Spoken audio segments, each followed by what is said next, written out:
Hello everyone, good morning. আজকে আবারও একটি নতুন দিন শুরু করছি তোমাদেরকে সঙ্গে নিয়ে। আশা করছি তোমরা সকলে খুব ভালো আছো আর আমরাও বেশ ভালো আছি। আর আজকে বারটা হলো বৃহস্পতিবার, আর এখন ঘড়িতে বাজছে ওই 7:30।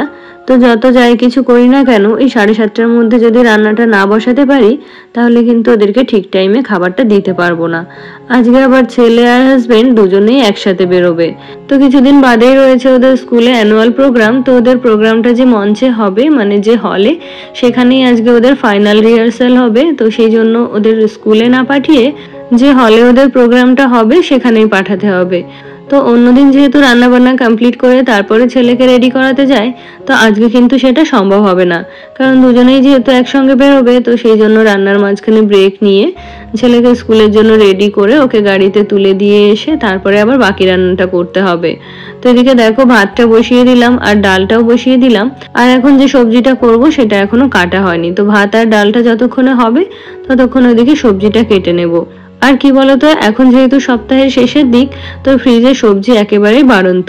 তো এইবার এই সপ্তাহে আমার এরকমই হলো যে সবজি একেবারেই শেষ হয়ে গেছে। তাছাড়া কোনো সপ্তাহে আর কি সবজি এতটা শেষ হয় না। তো এক সপ্তাহের সবজি শেষ হওয়ার আগেই আর কি আবারও সবজি চলে আসে। তো ফ্রিজ ঘেটে দেখলাম দুটো গাজর রয়েছে আর একটুখানি আলু। তো এই আলু আর গাজরটা মিক্সড করে ভাজা করে নেব। আর ফ্রিজে কিছু মাছ ছিল, মানে ওই আগের দিনে যে ইলিশ মাছটা আনা হয়েছিল ওটারই কিছুটা বেঁচে ছিল, তো সেটা দিয়ে আজকে ঝোল করে নেব। তো এদিকে দেখো আলু আর গাজরটা ভালো করে ছুলে নিয়েছি, আর এখন এগুলোকে ভালো করে কেটে নেব। তো আমার জানো তো এই ছুরি দিয়ে কাটার থেকে বটি দিয়ে কাটতেই একটু বেশি সুবিধা হয়। তো ছুরি দিয়ে ওই টুকটাক যে সবজিগুলো হয়, একটুখানি লঙ্কা কাটলাম বা একটুখানি পেঁয়াজ কাটলাম, ওগুলো ঠিক আছে। তাছাড়া এই যে বেশি পরিমাণে যখনই সবজি কাটতে হয় তখন মনে হয় এগুলো বটি দিয়ে কাটলে যেরকম স্পিডেও কাটতে পারবো, সেরকম এগুলো আরো বেশি পাতলা পাতলা করেও কাটতে পারবো। তো এই দেখো বেশ অনেকটা সময় নিয়ে সবজিগুলো কেটে নিলাম। তো এবার এটাকে ভালো করে ধুয়ে তারপরে ভাজতে বসিয়ে দেব। আর জানো তো, আমি তো তোমাদেরকে বলেইছি যে এই কাজটা আমার ভীষণ পছন্দের একটা কাজ। তার সঙ্গে পড়াশোনাটাও আমার ভীষণ ভালো লাগে। তাছাড়া এই যে আমি যে ডেইলি ব্লগ তৈরি করি এটাও কিন্তু আমার ভীষণ পছন্দের একটা কাজ। তো মাঝে কয়েকটা দিন বিভিন্ন কাজের চাপে বা অনেকটা টেনশনেই আর কি এগুলো করতে একেবারেই ভালো লাগছিল না। তো একটু অলসতা করে আর কি নির্দিষ্ট সময়ে ব্লগ শেয়ার করতে পারছিলাম না। তো আজকে সকালে ঘুম থেকে ওঠার পর জানো তো ভীষণ ভালো লাগছে ভিডিও শুট করতে বা কাজকর্মগুলো করতে। তাছাড়া এই কদিন জানো তো একেবারেই যেন এনার্জি পাচ্ছিলাম না। তো এদিকে দেখো আলু আর গাজর ভাজাটা হয়ে গেছে। তো এর মধ্যে একটুখানি পেঁয়াজ দিলে আরো এটা ভালো লাগতো। তো এটা রেডি হয়ে গেছে, ওদিকে ডালটাও সেদ্ধ হয়ে গেছে। তো ডালটাকে এখন ফোড়ন দিয়ে দেবো, আর ওদিকে ভাতটাও হচ্ছে। তো আজকে ওই যে গাজরটা কাটতে গিয়ে একেবারেই দেরি হয়ে গেল। তো ওদিকে হাজবেন্ড আবার খাবার দেওয়ার জন্য তাড়া দিচ্ছে। তো তাড়াতাড়ি করে ভাতটা নামিয়ে ওকে আগে খাবারটা দিয়ে দেব। আর জানো তো হাজবেন্ডের তো অফিস যেতে বাড়ি থেকে ওই 20-25 মিনিট মতো সময় লাগে। আর ওদের বায়োমেট্রিক তো 10টার মধ্যে দিতে হয়। তবুও হাজবেন্ড আর কি অনেক আগে অফিসে পৌঁছে যায়। তো এদিকে হাজবেন্ডকে খাবার দেবো, এদিকে ছেলে আবার স্নানে ঢুকেছে। তো ও সাবানটা ওকে দিতে হবে। তো ছেলেকে এদিকে সাবানটা দিয়ে এলাম, আর এদিকে হাজবেন্ডকে ভাতটাও বেড়ে দিলাম। তো এদিকে একটা জিনিস সুবিধা হয়েছে যে ছেলে কিন্তু নিজের নিজের স্নানটা সেরে নিতে পারে। তো স্নানটা করা হয়ে গেলে তখন গিয়ে আবার আমাকে গাটা মুছিয়ে দিতে হয়। তো এদিকে হাজবেন্ডকে ভাতটা দিয়ে দিয়েছি, আর এদিকে হাজবেন্ডের জন্য একটু ফল কেটে নিচ্ছি, আর ছেলের জন্য একটুখানি এই ফলের জুস করে নেব। যেহেতু ওকে নিয়ে এখন খেতে বসাবো, তো সেই জন্য এগুলো একবারে করে নিয়ে বসলে এর মধ্যে আর আমাকে উঠতে হবে না। আর মাছটা তো আগেই ফ্রিজ থেকে বের করে রেখেছিলাম। তো ওদেরকে অফিসে স্কুলে পাঠিয়ে দিয়েই তারপরে মাছের ঝোলটা করব। আর জানো তো আমার এই ছুরিটা কিনেছি প্রায় অনেক মাস হয়ে গেছে।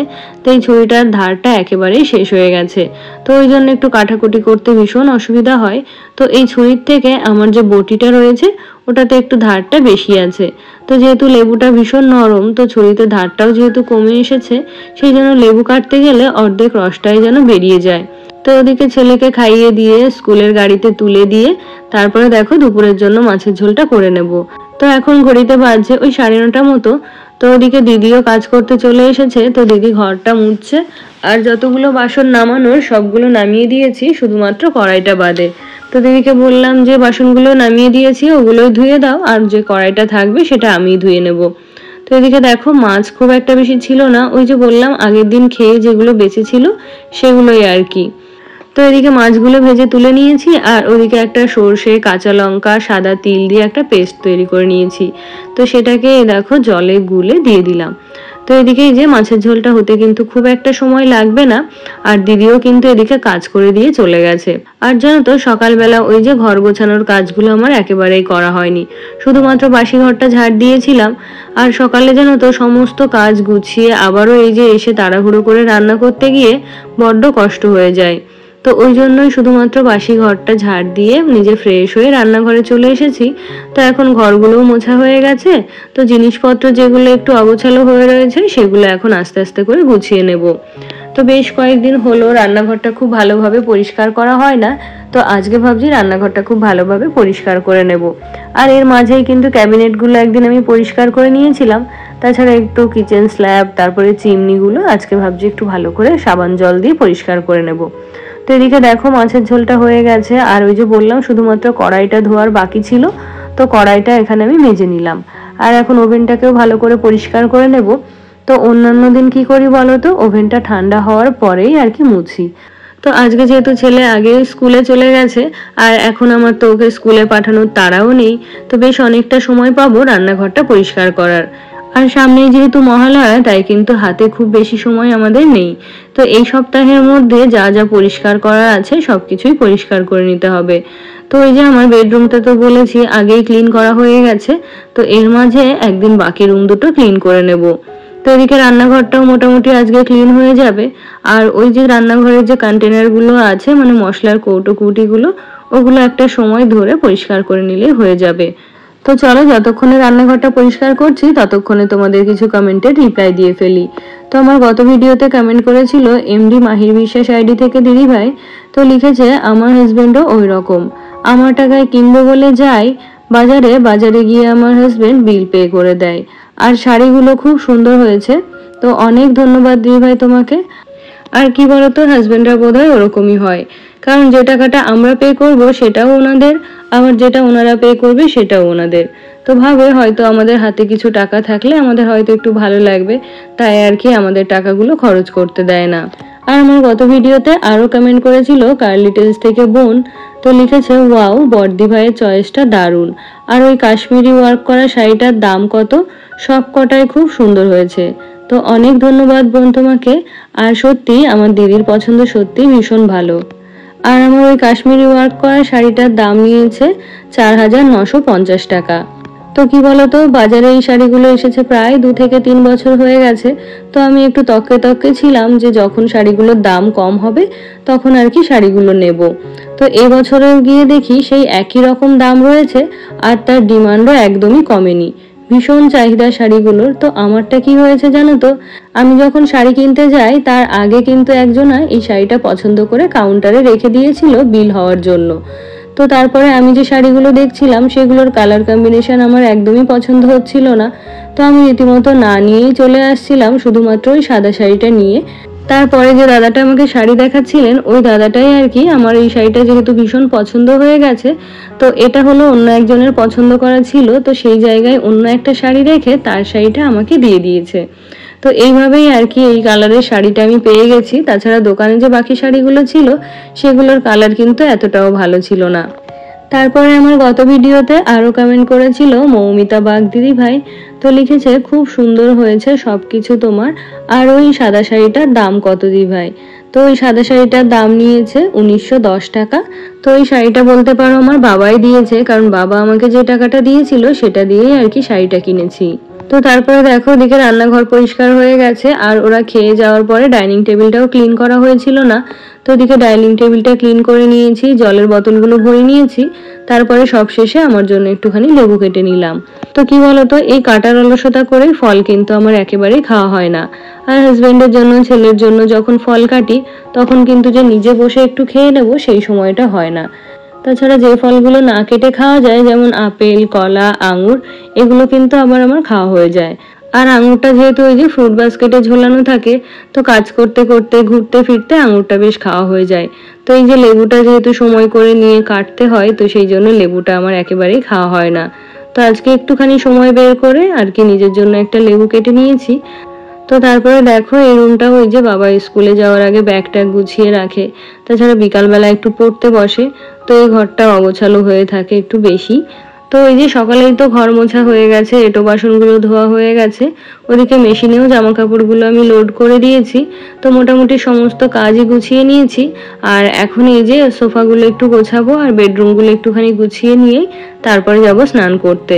তো এই যে আজকে যেহেতু বৃহস্পতিবার, পুজোটাও একটু ঠিক টাইমের মধ্যে দিতে হবে।